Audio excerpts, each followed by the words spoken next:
Hola, hola mi gente, ¿qué pasa? Y bienvenidos de nuevo a mi canal. Y si tú eres nuevo aquí, hola, welcome, bienvenidos. Today I'm going to be joining a tour. I'm going to be doing a tour of Little Africa so I can learn more about Afro-Brazilian history and culture. So, vámonos.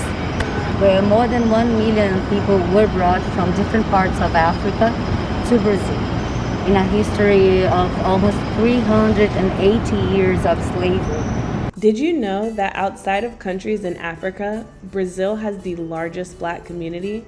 That's right. During the 18th century, Rio de Janeiro was one of the largest slave ports in the world, and today, over 97 million Brazilians identify as black or mixed race.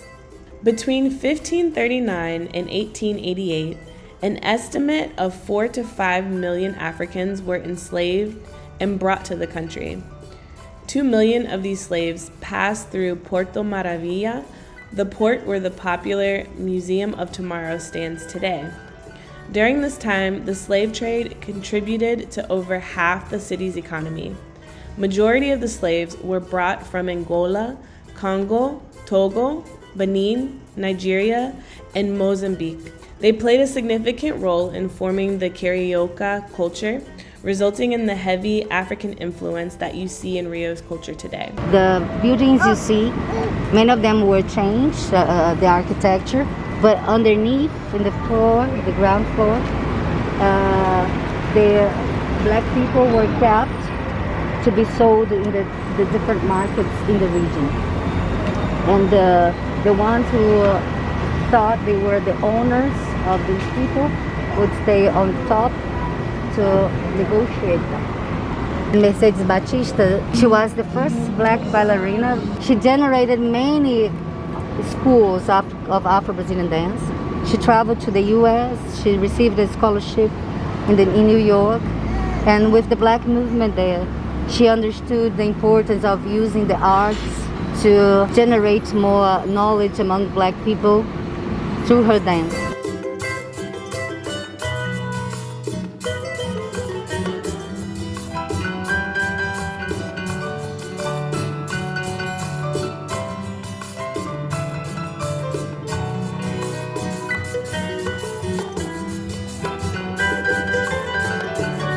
A notable site on the Little Africa tour was Pedra do Sal, or Salt Rock.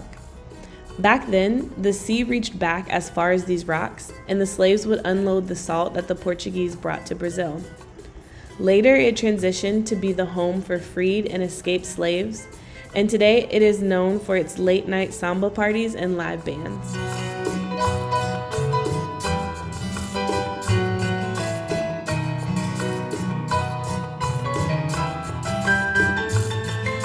Graffiti art is everywhere, honoring important historical black figures like Zumbi dos Palmares, a Brazilian warrior and leader of the African resistance. The word zombie is the leader that never dies. It's the spirit of the leader that never dies.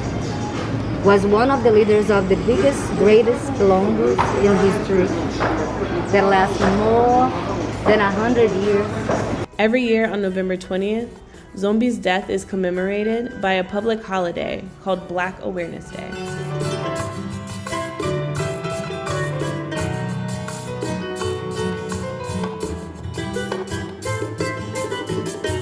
Next, we visited Cais Duvallongo, or the Duvallongo Wharf. This dock was discovered during an excavation project initiated by the city to reconstruct key historical sites in the port zone. Known as Praxe 6V, this popular nightlife square was once a dock where slaves were brought and sold. Since then, a new dock, Cais da Imperatriz, was built in its place, an effort to bury the site's negative ties to slavery and welcome the arrival of a Brazilian queen in 1843. The smaller vessels would bring the Africans, enslaved Africans here to be sold, and the water was all around here. Another site that is also worth mentioning, but we were unable to visit it because of the cocoa restrictions, was Cemitério dos Pretos Novos, or the New Black Cemetery, a memorial museum dedicated to the 6,000 slaves that died on arrival due to the gruesome conditions they endured on the journey across the ocean. All in all, I feel like this tour opened my eyes to a lot that I didn't know about Brazil and Afro-Brazilian culture before. I also felt that a lot of their history with slavery had very similar parallels to America, and it made me question just how much of an influence the US has on other countries around the world. Doing these types of tours is never easy, but I know it's necessary. As the saying goes, those who don't learn history are doomed to repeat it. I'm glad to see Brazil is making efforts to shed light on their past through tours like these, and I highly recommend checking this one out if you are in Rio. You can find the link to the Airbnb Experience and other educational resources in the description box below. Be sure to share this video to spread the word, and as always, thanks for watching.